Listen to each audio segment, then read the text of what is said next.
President posting on Truth Social today, quote, Kristi Noem, who has served us well and has numerous and spectacular results, especially on the border, exclamation point, will be moving to be special envoy for the Shield of the Americas, our new security initiative in the Western Hemisphere. Our senior White House correspondent Jacqui Heinrich reports live from the North Lawn as she continues to gather the latest on this fast-moving story today. Hi, Jacqui.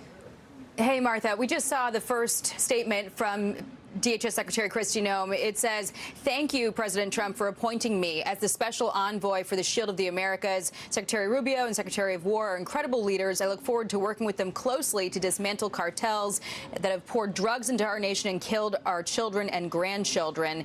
It goes on to say that we have made historic accomplishments in the Department of Homeland Security to make America safe again. We delivered the most secure border in American history, and goes on to sort of tout her accomplishments. I've been asking officials here about what went into the president's thinking, because sometimes we see these rumors that he's unhappy with an official in his cabinet and then stands by them. But it sounds like from people close to him, very close to him, who can speak to his thinking, the quote that I was given was, it was a combination of her many unfortunate leadership failures, from Minnesota to the ad campaign to the allegations of an affair.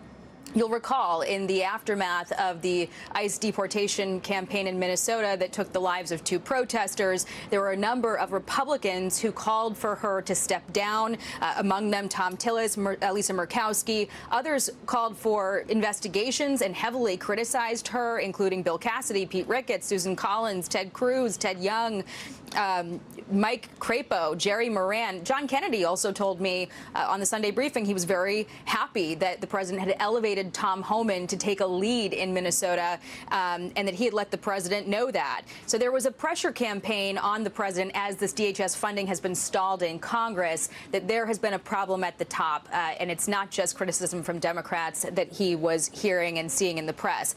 This ad campaign, though, seems to have really tipped the president over the edge. The Secretary Noem was questioned about the $200 million in advertising that she authorized that featured her prominently on horseback at Mount Rushmore.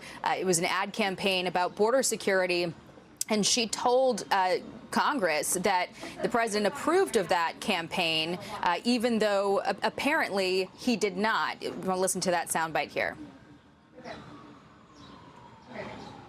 Senator, I just have a really quick question. What was your first reaction to just the news that you were nominated for this position, just amidst everything that's happening? Humbling, because I had to call my dad, and I mean, because it happened quick, right? I had to call my wife and call my dad both, and it's just, you know, pretty humbling when you start thinking about it. A little kid from Westville, Oklahoma, gets to serve in the president's cabinet. That's pretty neat. So, thank you, guys. That wasn't the soundbite we were looking for. We were looking for the testimony that apparently really upset the president, where Noem said, yes, we went through the legal process and did it correctly when asked if the president authorized and approved that $200 million in spending.